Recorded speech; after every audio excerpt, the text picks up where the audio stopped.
Boa tarde. Continuando nossas exposições sobre novas nuances sobre religião e ciência, nós estamos colocando uns termos que nós achamos interessantes a partir da leitura da fenomenologia de Hegel, que nós colocamos. Hegel coloca a questão da alienação dentro da tradução que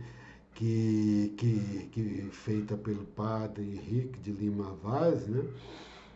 Mundo e alienação, aí ele coloca a cultura e ele coloca essa questão que o mundo, que o homem faz se torna um mundo estranho. Ele não coloca diretamente que esse mundo se volta contra ele, mas indiretamente, a partir de todo o seu pensamento dialético, e ele sempre, a sua narrativa é impregnada dessa questão dialética, né, de oposição, esse estranhamento, o mundo se torna estranho e se volta contra a pessoa também, embora isso não seja declarado. Então nós achamos interessante colocar essa questão de cultura e estranhamento. Nos veio esse termo, Hegel não fala estranhamento, fala a cultura produz um mundo estranho ao indivíduo que ele tem de se apoderar, né? Ele tem de se apoderar da cultura ou do domínio do poder da produção de riqueza, isso é que nós interpretamos, né? Para ele se constituir como indivíduo, e aí temos o capitalismo. Dentro das sessões mais na frente, Hegel vai falar da família, e uma questão importante ainda, e do Estado. E depois ele vai falar desse lado negativo da riqueza, num sentido mais desse niilismo que ela causa, que acaba sendo um fim em si mesmos, e chega um momento em que o indivíduo não se realiza dentro daquela toda aquela riqueza. Quem lê os capítulos pode ter um entendimento diferente, mas o sentido que nos veio é esse, né?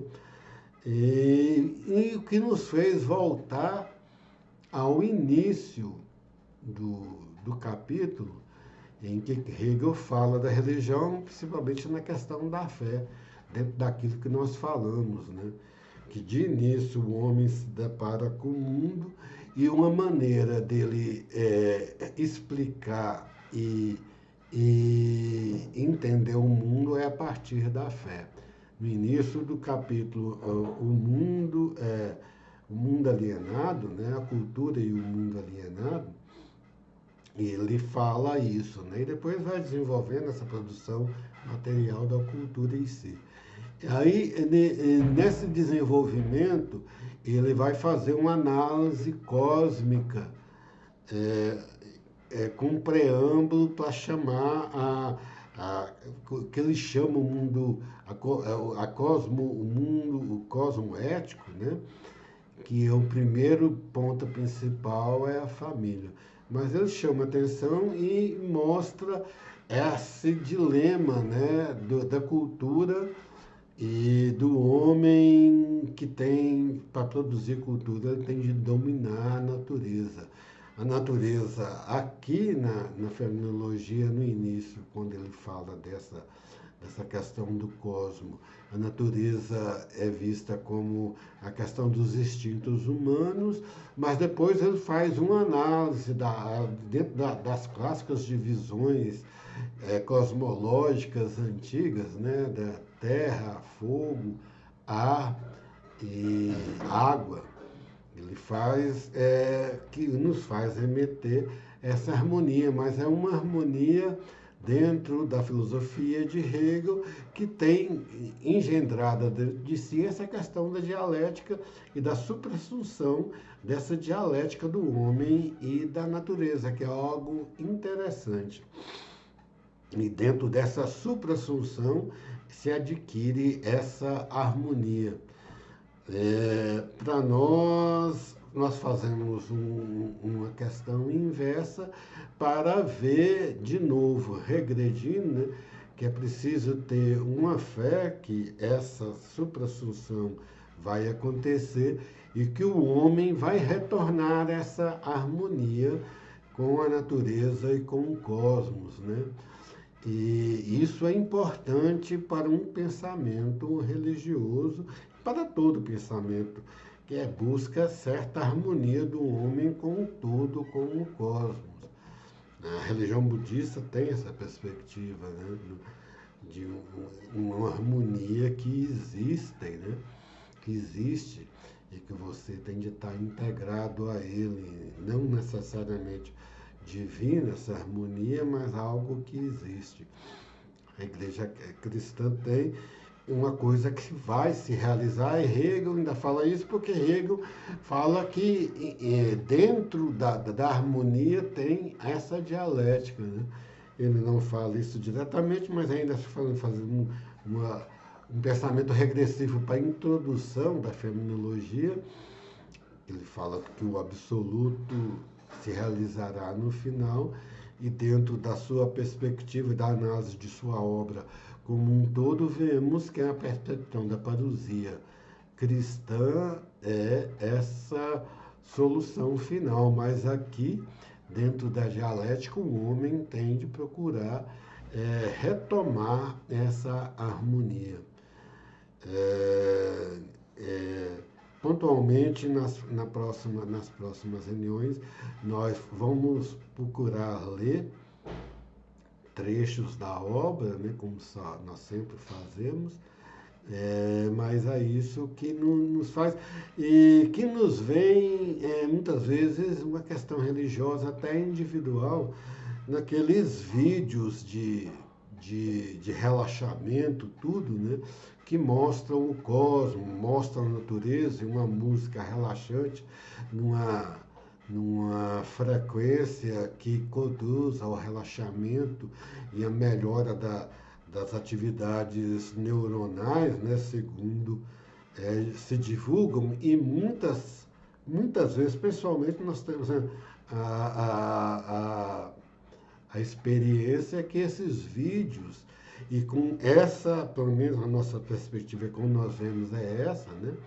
De uma realidade maior que está se produzindo, apesar que nós atuarmos, mas ela está se produzindo, e ela traz essa harmonia, ela harmoniza o interior nosso, e acho que de outras pessoas, que são milhares de pessoas nos vídeos do YouTube dessa categoria, que frequentam e assistem esses vídeos, né? Geralmente são milhares num dia, hora que começa a divulgar, já tem mais de 5.000 pessoas vendo, então é algo que interessa. A mim interessa, até bom para dormir. Eu vejo à noite que a pessoa que acaba dormindo vendo aquele vídeo, mas tendo essa perspectiva, na minha particular, como cristão, quem é cristão também, tem essa questão da visão da chegada da parousia do reino dos céus, de Deus estabelecido aqui, em que tudo vai ser se harmonizado, né, como diz São Paulo, né? Mas enquanto isso nós estamos vendo agora somente em partes, mas no fim estaremos face a face com a realidade harmônica, e com nossa verdade primordial última. Tem um quê de religioso e tem um quê de científico, né? Que existe essa harmonia, tem como perspectiva, existe, porque senão não existiriam os movimentos ambientalistas, né? Que se há um desequilíbrio ambiental, é porque houve um equilíbrio ambiental, é próprio até da dialética. Então, o mesmo que existiu factualmente ou como perspectiva, né?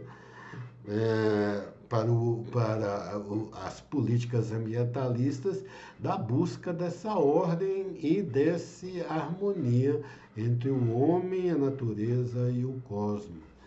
Está implícita tudo, né, nisso. Então tem um quê de científico que liga com um pouco dessa questão, algo de fé, mas algo de religioso, né?